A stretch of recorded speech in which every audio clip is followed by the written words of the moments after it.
Hello എല്ലാവർക്കും അസ്ലാം വ്ളോഗിൻ്റെ പുതിയൊരു വീഡിയോയിലേക്ക് സ്വാഗതം. ഇന്നത്തെ വീഡിയോയിൽ പറയുന്നത് LBS BSc nursing and paramedical 2024 details ആണ്. സ്പെഷ്യൽ അലോട്ട്മെന്റ് പ്രസിദ്ധീകരിച്ച കാര്യം എല്ലാ വിദ്യാർത്ഥികളും അറിഞ്ഞു കാണും. നിലവിൽ ഓപ്ഷൻ രജിസ്ട്രേഷൻ ചെയ്ത അടിസ്ഥാനത്തിലാണ് അലോട്ട്മെന്റ് പ്രസിദ്ധീകരിച്ചിട്ടുള്ളത്.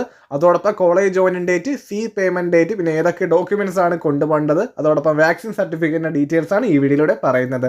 ആദ്യമായിട്ടാണ് ചാനൽ വീഡിയോ കാണണമെങ്കിൽ ഇതുപോലത്തെ LBS അപ്ഡേറ്റ്സ് ഉടനെ അറിയാൻ വേണ്ടി ചാനൽ സബ്സ്ക്രൈബ് ചെയ്യുക, വീഡിയോ ഇഷ്ടമായി ലൈക്ക് ചെയ്യുക. 2024-25 അധ്യയന വർഷത്തെ BSc നഴ്സിംഗ് കോഴ്സിലേക്കും പാരാമെഡിക്കൽ ബിരുദ കോഴ്സിലേക്കും പുതിയതായി ഉൾപ്പെടുത്തിയ കോളേജിലേക്കും പ്രവേശനത്തിനുള്ള ഓൺലൈൻ സ്പെഷ്യൽ അലോട്ട്മെന്റ് www.lbscenter.kerala.gov എന്ന വെബ്സൈറ്റിൽ പ്രസിദ്ധീകരിച്ചിട്ടുണ്ട്. അലോട്ട്മെന്റ് ലഭിച്ച വിദ്യാർത്ഥികൾ ടോക്കൺ പേയ്മെന്റ് അടയ്ക്കേണ്ടത് 23-നകമാണ്. അതായത് നവംബർ 23-നാണ് ടോക്കൺ പേയ്മെന്റ് അടയ്ക്കേണ്ടത്. അലോട്ട്മെന്റ് ലഭിച്ച വിദ്യാർത്ഥികൾക്കാണെങ്കിൽ, പുതിയതായി അലോട്ട്മെന്റ് ലഭിച്ച വിദ്യാർത്ഥികളും ആണെങ്കിൽ മാത്രമേ ടോക്കൺ പേയ്മെന്റ് അടച്ചാൽ മതി. മുൻപ് അലോട്ട്മെന്റ് ലഭിച്ച വിദ്യാർത്ഥികളാണെങ്കിൽ ടോക്കൺ പേയ്മെന്റ് അടയ്ക്കേണ്ട കാര്യമില്ല. അതോടൊപ്പം അലോട്ട്മെന്റ് ലഭിച്ച വിദ്യാർത്ഥികളെല്ലാവരും നവംബർ 25-നകം, അതായത് 25-ന് പോയി ജോയിൻ ചെയ്യേണ്ടതാണ്. 25-നകം പോയി ജോയിൻ ചെയ്യണം. അത് നാളെ ശനിയാഴ്ചയാണ്. കോളേജൊക്കെ വർക്കിംഗ് ആയിരിക്കും. BSc നഴ്സിംഗ് കോളേജെല്ലാം വർക്കിംഗ് ആയിരിക്കും. പാരാമെഡിക്കൽ കോളേജിൻ്റെ ഡീറ്റെയിൽസ് അറിയത്തില്ല, കാരണം അത് ക്ലാസ് ഇതുവരെ തുടങ്ങിയിട്ടില്ല. BSc നഴ്സിംഗ് കോളേജുകൾ ഓപ്പണിംഗ് ആയിരിക്കും. അപ്പോൾ നാളെ പോയി അഡ്മിഷൻ എടുക്കാൻ സാധിക്കുന്നതാണ്. ഇല്ലെങ്കിൽ തിങ്കളാഴ്ച 25-ാം തീയതി വരെ സമയമുണ്ട്. അതുപോലെ തന്നെ ഏതൊക്കെ വിദ്യാർത്ഥികൾക്ക് അലോട്ട്മെന്റ് ലഭിച്ചെന്ന് അറിയാൻ വേണ്ടി വെബ്സൈറ്റിൽ 3 ബാർ സെലക്ട് ചെയ്താൽ, ലോഗിൻ സെലക്ട് ചെയ്ത് application number, register ID, password എന്ന് എൻ്റർ ചെയ്താൽ നിങ്ങളുടെ ഹോം പേജിൽ വരുന്നതാണ്. അതിനുശേഷം അലോട്ട്മെന്റ് സ്റ്റാറ്റസിൽ അലോട്ട്മെന്റ് ലഭിച്ച വിദ്യാർത്ഥിയാണെങ്കിൽ അലോട്ടഡ് കോളേജ് കാണാൻ സാധിക്കും. ഏത് കോഴ്സിനാണ്, ഏത് കോളേജിലാണെന്ന് അറിയാൻ സാധിക്കും. പുതിയതായിട്ട് അലോട്ട്മെന്റ് ലഭിച്ച വിദ്യാർത്ഥികളാണെങ്കിൽ ടോക്കൺ പേയ്മെന്റ് 23-നകം അടയ്ക്കേണ്ടതാണ്. അതായത് നാളെയാണ് 23. അതിനകം ടോക്കൺ പേയ്മെന്റ് അടയ്ക്കണം. അത് ഓൺലൈനായിട്ടും അടയ്ക്കാം, ഫെഡറൽ ബാങ്കിൻ്റെ ഏതെങ്കിലും ബ്രാഞ്ച് വഴിയും അടയ്ക്കാമെന്ന് ഒഫീഷ്യലായിട്ട് വെബ്സൈറ്റിൽ പറഞ്ഞിട്ടുണ്ട്. അതോടൊപ്പം ഇതുവരെ അലോട്ട്മെന്റ് ലഭിച്ച വിദ്യാർത്ഥികളാണെങ്കിൽ, ഈ പുതിയ കോളേജിലാണ് ലഭിച്ചെങ്കിൽ ആ വിദ്യാർത്ഥികൾ പഴയ കോളേജിൽ നിന്ന് NOC കൊണ്ടുപോയി ഒറിജിനൽ ഡോക്യുമെൻറ്റ്സ് എല്ലാം മേടിച്ചിട്ട് പുതിയ കോളേജിൽ പോയി ജോയിൻ ചെയ്യേണ്ടതാണ്. അത് 25-ാം തീയതിയാണ് പോയി ജോയിൻ ചെയ്യേണ്ടത്. അങ്ങനെയുള്ള വിദ്യാർത്ഥികൾ ടോക്കൺ പേയ്മെൻറ്റ് അടയ്ക്കേണ്ടതില്ല. പുതിയതായിട്ട് അലോട്ട്മെൻറ്റ് ലഭിക്കുന്ന വിദ്യാർത്ഥികളാണെങ്കിൽ ടോക്കൺ പേയ്മെൻറ്റ് അടച്ചതിന് ശേഷം അലോട്ട് മെമ്മോ ലഭിക്കുന്നതാണ്. അലോട്ട് മെമ്മോയിൽ ഏത് കോളേജ്, ഏത് കോഴ്സ് തുടങ്ങിയ ഡീറ്റെയിൽസ് എല്ലാം നൽകിയിട്ടുണ്ട്.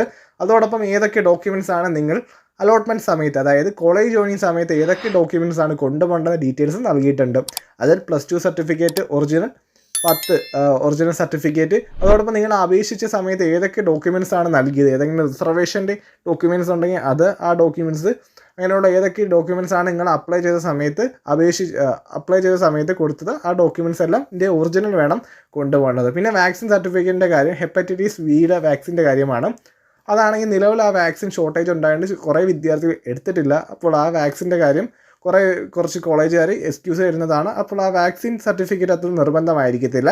പിന്നെ ഫിസിക്കൽ സർട്ടിഫിക്കറ്റ് എടുക്കണമെങ്കിൽ ഏതെങ്കിലും മെഡിക്കൽ ഓഫീസറിനെ കണ്ടാൽ മതി. അതായത് PHSCയോ ഹെൽത്ത് സെൻ്ററോ അങ്ങനെ ഏതെങ്കിലും ഗവൺമെൻറ് ഹെൽത്ത് സർവീസിൽ പോയി എടുക്കാൻ സാധിക്കുന്നതാണ്. അതിൻ്റെ ആപ്ലിക്കേഷൻ ഫോം അനക്സറിൽ നൽകിയിട്ടുണ്ട്. നിങ്ങൾ പ്രോസ്പെക്ടസ് എടുത്താൽ ഡൗൺലോഡ് ചെയ്ത് അനക്സറിൽ നോക്കാൻ സാധിക്കുന്നതാണ്. അതോടൊപ്പം ഫിസിക്കൽ സർട്ടിഫിക്കറ്റും കൊണ്ടുപോയി കോളേജിൽ പോയി ജോയിൻ ചെയ്യേണ്ടതാണ്. ഫിസിക്കൽ സർട്ടിഫിക്കറ്റ് ഇമ്പോർട്ടൻ്റ് ആണ്. അപ്പോൾ അലോട്ട്മെൻറ്റ് പുതിയതായി ലഭിച്ച വിദ്യാർത്ഥികളാണെങ്കിൽ ഫിസിക്കൽ സർട്ടിഫിക്കറ്റ് എടുക്കുക. ആ ദിവസം, അതായത് നിങ്ങൾക്ക് ഫിസിക്കൽ സർട്ടിഫിക്കറ്റ് എടുക്കാൻ സാധിച്ചില്ലെങ്കിലും കുഴപ്പമില്ല, കോളേജിൽ പറഞ്ഞ ഒരു ദിവസത്തേക്ക് എക്സ്ക്യൂസ് തരുന്നതാണ്. പിറ്റേ ദിവസം നിങ്ങൾ കൊണ്ടു കൊടുത്താലും മതി. അതായത് അതുപോലെ തന്നെ ഈ അലോട്ട്മെൻറ്റ് ലഭിച്ച വിദ്യാർത്ഥികളെല്ലാം ഏത് കോളേജിലാണ് ലഭിച്ചതെന്ന് വെച്ചാൽ ആ കോളേജിൽ പോയി ജോയിൻ ചെയ്യേണ്ടതാണ്. ഇനി ഏതെങ്കിലും അലോട്ട്മെൻറ്റ് ഉണ്ടെങ്കിൽ ആ അലോട്ട്മെൻറ്റ് പങ്കെടുക്കണമെങ്കിൽ ഈ അലോട്ട്മെൻറ്റ് ലഭിച്ച വിദ്യാർത്ഥികളെല്ലാം കോളേജിൽ പോയി ജോയിൻ ചെയ്യേണ്ടതാണ്. ഇനി കുറേ അലോട്ട്മെൻറ്റ് ഉണ്ടാകുന്ന കുറേ വിദ്യാർത്ഥി സംശയമുണ്ട്, ഇനി അലോട്ട്മെൻറ്റ് കാണാൻ സാധ്യതയില്ല. നിലവിൽ 3 കോളേജുകൾ വന്നതുകൊണ്ടാണ് ഈ അലോട്ട്മെൻറ്റ് വന്നത്. അതോടൊപ്പം കുറച്ച് വേക്കൻറ്റ് സീറ്റുകളും ഉണ്ടായിരുന്നു. ഇനി വേക്കൻറ്റ് സീറ്റുകൾ ഉണ്ടോ എന്നും ഇതുവരെ ഒന്നും അപ്ഡേറ്റ് വന്നിട്ടില്ല. എന്തെങ്കിലും അപ്ഡേറ്റ് ഉണ്ടെങ്കിൽ ചാനൽ വഴി അറിയിക്കുന്നതാണ്. ഇനി അലോട്ട്മെൻറ്റ് കാണാൻ സാധ്യത കുറവാണ്, കാരണം INC പറയുന്ന പ്രകാരം ഈ മാസം 31-ാം തീയതി എക്സ്റ്റെൻഡ് ഡേറ്റ് ആയിട്ട് പറയുന്നത്. അപ്പോൾ ഈ മാസം മുമ്പായി അലോട്ട്മെൻ്റ് എല്ലാം തീർക്കുന്നതാണ്. ഏകദേശം എല്ലാ കോളേജിലും ഒരു 99% സീറ്റ് ഫില്ലായിട്ടുണ്ട്. ഇനി 1% വേണ്ട സീറ്റുകൾ വേക്കൻസി വന്നുകൊണ്ടാണ് ഈ അലോട്ട്മെൻറ്റ് നടത്തുന്നത്. അതോടൊപ്പം 3 പുതിയ കോളേജിലും നേഴ്സിങ്ങിന് വേണ്ടി വന്നിട്ടുണ്ട്. അതുകൊണ്ടാണ് ഈ അലോട്ട്മെൻറ്റ് നടത്തിയത്. അതുകൊണ്ട് ഇനി അലോട്ട്മെൻറ്റ് കാണുമെന്ന് പ്രതീക്ഷിക്കേണ്ട. അതോടൊപ്പം അലോട്ട്മെൻറ്റ് ലഭിച്ച വിദ്യാർത്ഥികളും അതോടൊപ്പം ട്രാൻസ്ഫർ ആയ വിദ്യാർത്ഥികളും ഉണ്ടെങ്കിൽ ആ വിദ്യാർത്ഥികൾ 25-ാം തീയതി തന്നെ പോയി കോളേജ് ജോയിനിങ് നടത്തുക. അങ്ങനെ നടത്തിയില്ലെങ്കിൽ ആ സീറ്റ് നഷ്ടമാവുകയും പിന്നീടുള്ള അലോട്ട്മെൻറ്റ് പങ്കെടുക്കാൻ സാധിക്കത്തുമില്ല. കൂടുതൽ വിവരം അറിയാൻ വേണ്ടി കമൻറ്റ് ചെയ്യുക, വീഡിയോ ഇഷ്ടമായ ലൈക്ക് ചെയ്യുക. താങ്ക്